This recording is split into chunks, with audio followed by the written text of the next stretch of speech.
شروع اللہ کا نام لے کر جو بڑا مہربان نہایت رحم والا ہے۔ الف لام میم صاد۔ اے نبی، یہ کتاب جو تم پر نازل ہوئی ہے اس سے تمہیں تنگ دل نہیں ہونا چاہیے۔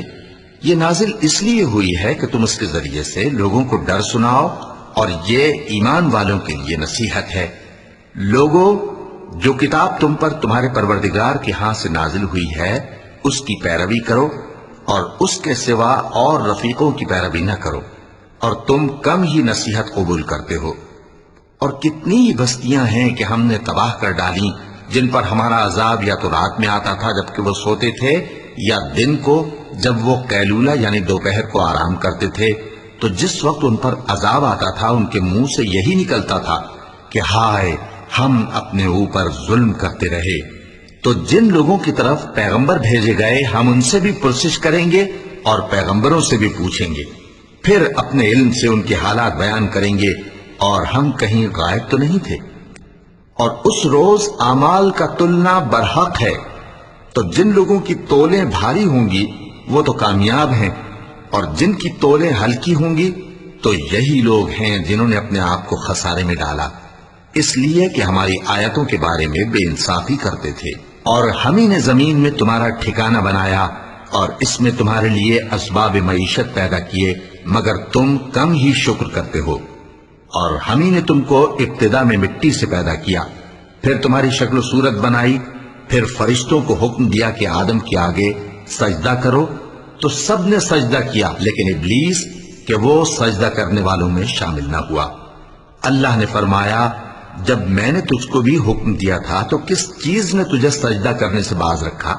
اس نے کہا کہ میں اس سے افضل ہوں، مجھے تو نے آگ سے پیدا کیا ہے اور اسے مٹی سے بنایا ہے۔ فرمایا، تو بہشت سے اتر جا، تجھے شایع نہیں کہ یہاں تکبر کرے، پس نکل جا کہ تو ذلیل لوگوں میں سے ہے۔ اس نے کہا کہ مجھے اس دن تک مہلت عطا فرما جس دن لوگ قبروں سے اٹھائے جائیں گے۔ فرمایا، اچھا، تجھ کو مہلت دی جاتی ہے۔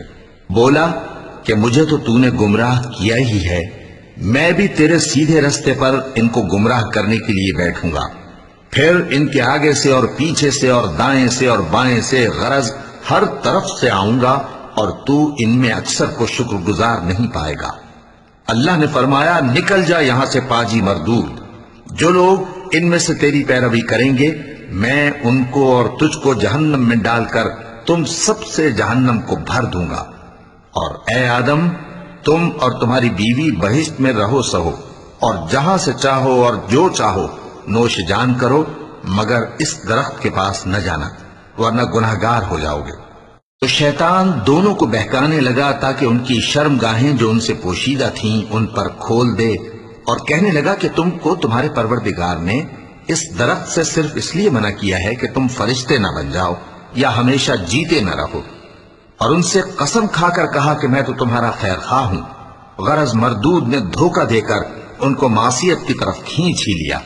سو جب انہوں نے اس درخت کے پھل کو کھا لیا تو ان کی شرم گاہیں کھل گئیں، اور وہ بہشت کے درختوں کے پتے توڑ توڑ کر اپنے اوپر چپکانے اور سطر چھپانے لگے۔ اور ان کے پروردگار نے ان کو پکارا کہ کیا میں نے تم کو اس درخت کے پاس جانے سے منع نہیں کیا تھا، اور جتا نہیں دیا تھا کہ شیطان تمہارا کھلم کھلا دشمن ہے؟ دونوں عرض کرنے لگے کہ پروردگار، ہم نے اپنی جانوں پر ظلم کیا، اور اگر تو ہمیں نہیں بخشے گا اور ہم پر رحم نہیں کرے گا تو ہم تباہ ہو جائیں گے۔ فرمایا، تم سب بہشت سے اتر جاؤ، اب سے تم ایک دوسرے کے دشمن ہو، اور تمہارے لیے ایک وقت خاص تک زمین میں ٹھکانا اور زندگی کا سامان کر دیا گیا ہے۔ فرمایا کہ اسی میں تمہارا جینا ہوگا اور اسی میں مرنا، اور اسی میں سے قیامت کو زندہ کر کے نکالے جاؤ گے۔ اے بنی آدم، ہم نے تم پر پوشاک اتاری کہ تمہاری شرم گاہوں کو چھپائے اور تمہارے بدن کو زینت دے، اور جو پرہیزگاری کا لباس ہے وہ سب سے اچھا ہے۔ یہ اللہ کی نشانیاں ہیں تاکہ لوگ نصیحت حاصل کریں۔ اے بنی آدم، دیکھنا کہیں شیطان تمہیں بہکا نہ دے، جس طرح تمہارے ماں باپ کو بہکا کر بہشت سے نکلوا دیا اور ان سے ان کے کپڑے اتروا دیے تاکہ ان کے سطر ان کو کھول کر دکھا دے۔ وہ اور اس کے بھائی بند تم کو ایسی جگہ سے دیکھتے رہتی ہیں جہاں سے تم ان کو نہیں دیکھ سکتے، ہم نے شیطانوں کو انہی لوگوں کا رفیق بنایا ہے جو ایمان نہیں رکھتے۔ اور یہ لوگ جب کوئی بے حیائی کا کام کرتے ہیں تو کہتے ہیں کہ ہم نے اپنے بزرگوں کو اسی طرح کرتے دیکھا ہے، اور اللہ نے بھی ہم کو یہی حکم دیا ہے۔ کہہ دو کہ اللہ بے حیائی کے کام کرنے کا تو حکم نہیں دیتا، کیا تم اللہ کی نسبت ایسی بات کہتے ہو جس کا تمہیں علم نہیں؟ کہہ دو کہ میرے پروردگار نے تو انصاف کرنے کا حکم دیا ہے، اور یہ کہ ہر نماز کے وقت سیدھا قبلے کی طرف رخ کیا کرو اور صرف اسی کی عبادت کرو اور اسی کو پکارو۔ اس نے جس طرح تم کو ابتدا میں پیدا کیا تھا اسی طرح تم پھر پیدا ہوگے۔ ایک فریق کو تو اس نے ہدایت دی اور ایک فریق پر گمراہی ثابت ہو چکی۔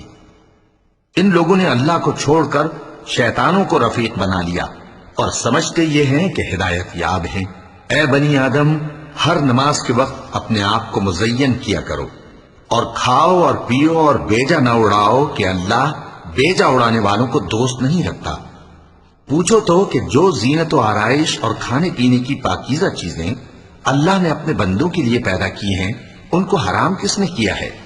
کہہ دو کہ یہ چیزیں دنیا کی زندگی میں بھی ایمان والوں کے لیے ہیں اور قیامت کے دن صرف انہی کا حصہ ہوں گی۔ اسی طرح اللہ اپنی آیتیں سمجھنے والوں کے لیے کھول کھول کر بیان فرماتا ہے۔ کہہ دو کہ میرے پروردگار نے تو بے حیائی کی باتوں کو ظاہر ہوں یا پوشیدہ اور گناہ کو اور ناحق زیادتی کرنے کو حرام کیا ہے، اور اس کو بھی کہ تم کسی کو اللہ کا شریک بناؤ جس کی اس نے کوئی سند نازل نہیں کی، اور اس کو بھی کہ اللہ کے بارے میں ایسی باتیں کہو جن کا تمہیں کچھ علم نہیں۔ اور ہر ایک امت کے لیے موت کا ایک وقت مقرر ہے، جب وہ آ جاتا ہے تو نہ تو ایک گھڑی دیر کر سکتے ہیں اور نہ جلدی ہی کر سکتے ہیں۔